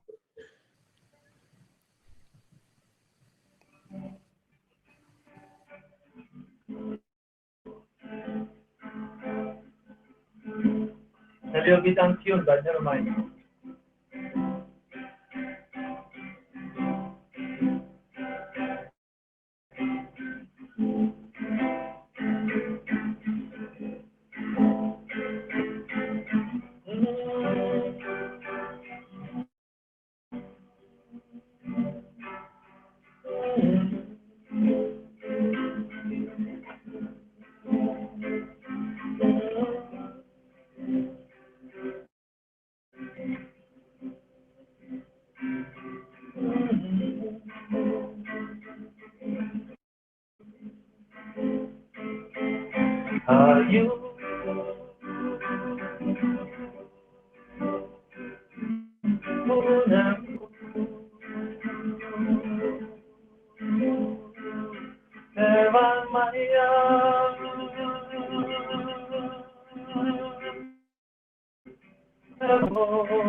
Are you gonna put Evan Maya at my home?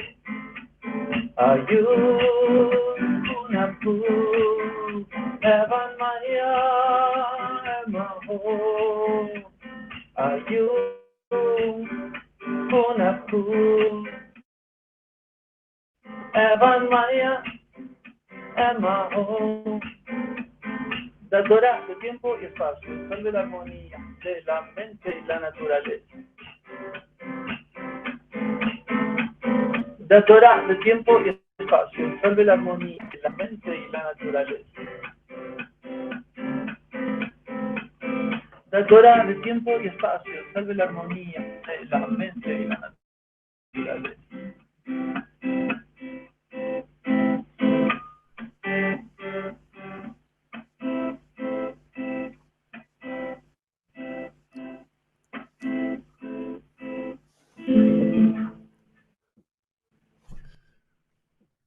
Yes. Bravo. Bravo. Thank you. Thank you. Thank you, So brother. much. Thank you. Thank you so much. Sorry, what until No, that's fine. so we record more. Thank you. Thanks a lot. And yeah. And one last question I would like to ask, because you are today actually, when we broadcast this, is going to be January 13. In the Julian calendar is going to be January 1st, the first day of the Julian calendar.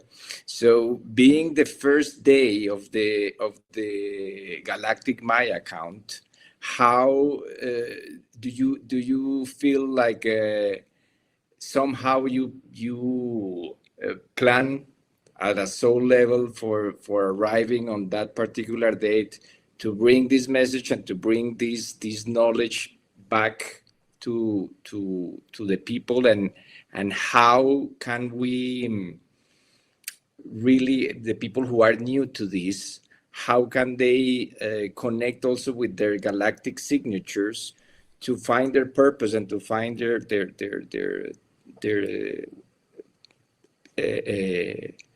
main purpose here in life? I don't think there is any cure. The real personality depends on the distance between the kings, as, for example, the music depends on the distance between the chords. So it doesn't matter really how you call it. It's going to be the same. And so that is why when we understand that it's not about how we call the count, but the distance between the numbers, then everything falls into place. And that is why you discover such a huge synchronicity. Because at the end, synchronicity is all there is. If we wouldn't be synchronized, we wouldn't exist. That's true. Yeah. That's true. Aho. It's just about that. So relax. Yeah, exactly. And celebrate. Thank you so much, brother, for your time and for the time with your family. We look forward to staying connected over the moons ahead, and we'll coordinate more. We're here to help energize your visions and dreams for your Crest Ben Center in any ways that we can help that momentum and actualization. You know, we're here for that. We're all about that. So thank you for your time and your energy, dear brother. Aho. In Lakesh.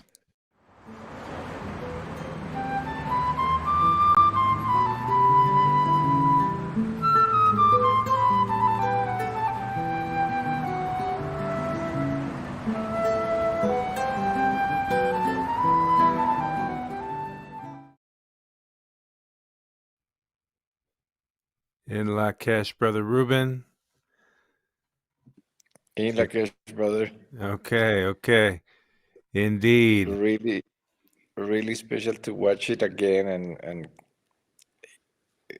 allow it to sink in. Right. No, it was wonderful. So big shout out to our brother Annibal, Kin 34. What a blessing to have had the time space together with him yesterday, that we could share that this evening with the broadcast. And shout out to everybody who's been in the live chat tonight as well. Just give thanks for your presence on the planet and for your presence in the live chat. And continue to visit each time and let other folks know as well, as we're building momentum for the golden intersection of timelines. I mean, what is next? As we said at the start of this journey, 15 episodes in, we said, you know, we're holding a ceremonial space. that we are inviting everyone to, and truly to help share the word, around the world with kin everywhere. Indeed, indeed. Homage to Gar Ken 34. I see. Aho. Indeed. I mean, these numbers don't lie. I mean, the synchronicities are abundant, and we're stepping into that window of true attunement. So thank you, Ruben, for the opportunity to collaborate with you in this phenomenal experience. It's truly, I want to paint the picture for folks.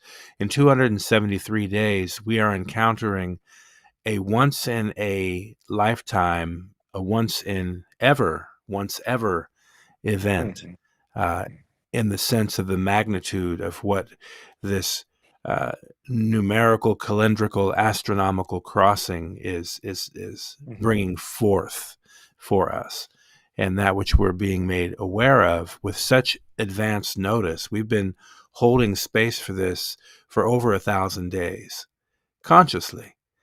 And so now because we've been witnessing the refinement and witnessing the transit across these various Zolkin cycles, and we know in just a few short days, in 13 days, in fact, the duration of a wave spell, we will reach that marker of 260 days to the golden intersection of timelines.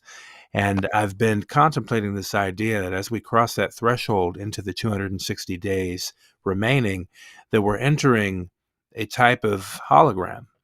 Essentially, we're entering a type of womb, even, that within which we are actually being invited to co-create, collaborate, actualize an entirely new frequency. An entirely new frequency. When we speak of the 1328 calendar as the harmonic standard, it's a new harmonic standard. It is a significant piece of this process that's underway.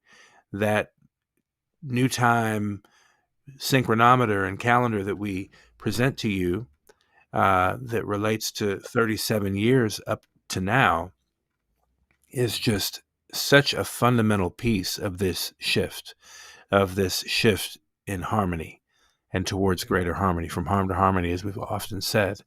So we're just getting prepared and properly oriented. I can certainly say, on a personal level, it's an opportunity for us to each reflect on a personal level. What are the things that we need to let go of now, that we can pack light for the journey ahead? Because as we do step into this window, this phase shift, things that do not serve us and that don't serve the collective are going to be burnt away. They're going to be made to be set down, released, resolved, reconciled, and so from the personal to the planetary. And so I speak certainly from my own direct lived experience as to how that shows up for me in my life. And, I want to invite each of us to be okay with that. Meaning, it's not time to put up a lot of struggle with what's happening. It's really a time to surrender to it and flow with grace and ease. Truly, truly. So, that said, we give thanks for everyone who has joined us in this journey and continues to stay the course, as we'll continue to hold space here every 7 days. Love you, and Ruben as well. And I jump in. and as Annibal says, this is way bigger than us. It's way bigger than our individual egos. It's way bigger than our little me's wanting the world to be this way or that way. The point is that we are all in this time ship, this mothership, and we are all part of this adventure. And if we really surrender and harmonize to the magnificence of what is happening, I'm sure that this year is going to be memorable. 2012 was like a precursor of this alignment. We said in our last episode that 2012 presented like a major alignment in space when the summer solstice sun crossed the galactic center. And now we have all these mathematical alignments taking place through the fabric of time. So this is from a space alignment in 2012, we are shifting into a time alignment, and this time alignment is part of that shift of the ages. It's the time shift. This is shifting from the 1260 frequency to the 1320 frequency, the 1328. And if we surrender to that wave that is arriving now to the shores of our consciousness, we will enjoy the ride. And as the Native American elder said, like, this is really a time to celebrate, not to complain or to be afraid, but a time to celebrate. And again, thanks to Annibal for also bringing alive the art component, because time is art, and that's why every time that we have a guest, we try to connect with that artist that is inside each one of us. So everyone is an artist, and we have the opportunity to create something new every day, and every moment. And of course, this is a magnificent opportunity to create something new, to come together with like-minded and like-hearted individuals in our circles of influence, and celebrate in harmonies, create different expressions of art that are in resonance with the golden proportion, with the divine proportion that connects all life and time and space. I wanted to point out a synchronicity in today's Lillian count, that we are currently at 161528 days. Mm-hmm. So the 528 frequency there showing up in the numeral pattern today, the love frequency right there, knowing that we're heading to 161802 and 803 as the completion of that process, Mm-hmm. as we're navigating today, 273 days and counting. So it's just good again to stay the course and to stay committed with this focus in heart and mind. And again, a special shout out to Ishel and Alejandra and everyone who is on the journey together. Special shout out to Gunnar, seeing him in the chat, and Aminta as well. Peace and love, peace and blessings. And to all of our relatives, all our relations out there in the field, in the frequency. We certainly look forward to keeping the pulse with you, and invite folks who are journeying along. If you haven't done so already, please go ahead and sign this open petition, just as one measure to, again, raise consciousness about that harmonic standard, that being the 1328 calendar, that again is a fundamental piece to the entire fractal body of work, the synchronic order.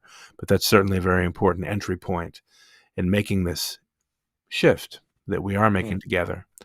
So we invite you to do that. And we also invite you to visit the harmonicfactor.com and access the PDF of the 13 moon 28-day harmonic synchronometer. We certainly invite you to gather that version from our website. And we also encourage you to visit other websites where you can also acquire different versions of the 13 moon calendar, or the Star Traveler's Almanac, like you can get at thelawofTime.org, or the Galactic Calendar, like you can get from 13moon.com. So we invite you to support any of these platforms and efforts, the rising tide lifting all boats in this time shift. And certainly, Yes. of course, we encourage you to visit theharmonicfactor.com, where we will begin to feature some new details about the golden intersection of timelines. So be sure to visit theharmonicfactor.com as well for updates.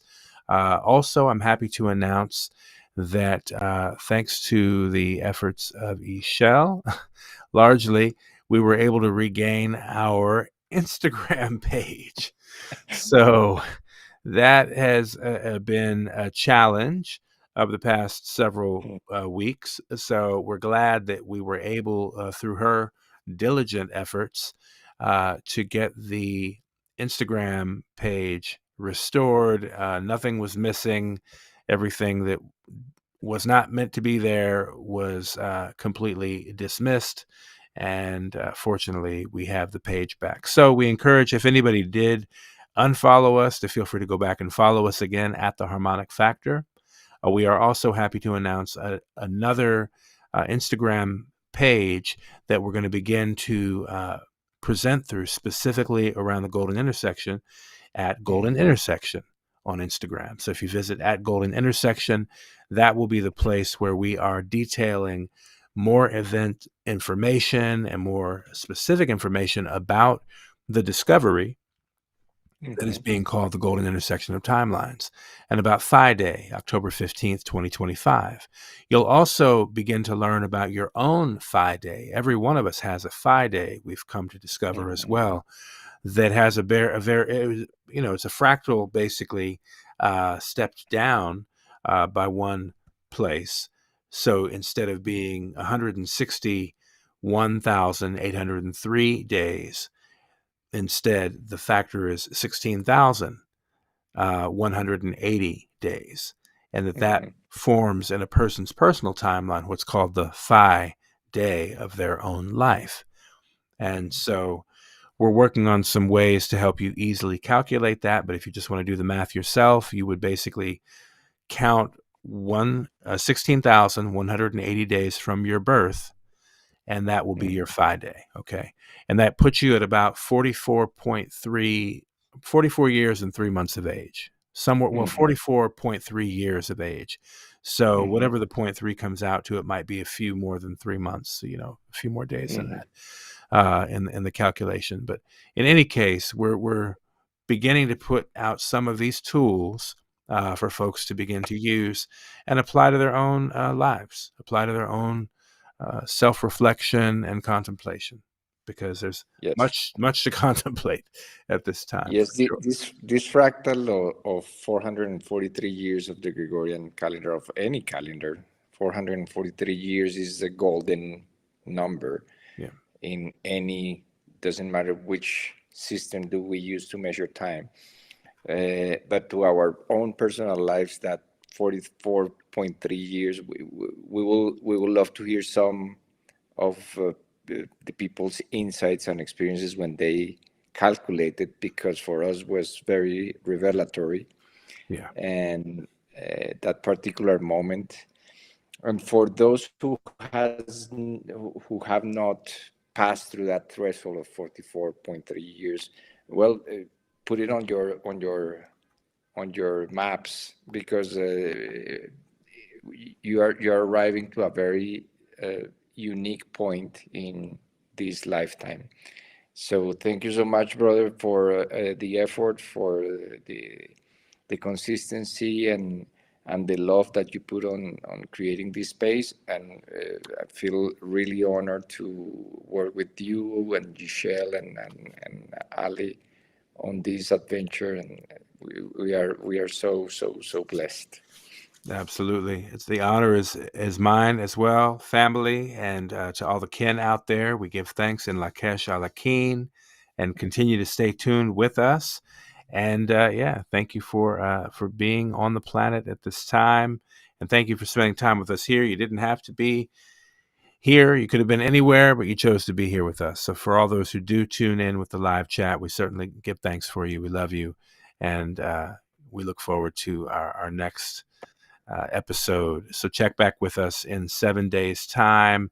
I'm going to find out what we have here. I need to pull up something so we can outro from this. But we certainly give thanks for your presence on the planet. And we will. Yeah, and stay tuned. We have a lot of new things coming and new improvements to the website and to the tools that we will offer. A complete roadmap will be ready for that 260-day count up to the big date. Yeah, so 13 days from today. That's the idea. We're going to have some great things to make present to you. And we're in a beautiful window. So the next episode will appear coinciding with January 20th, one day right before this biogenetic new year. So it promises to be a powerful window of momentum and opportunity. Yes. Surely. All right. We give thanks. Peace and love to all. In Lakesh. Tune in with the Galactic Spin podcast. Expand your view.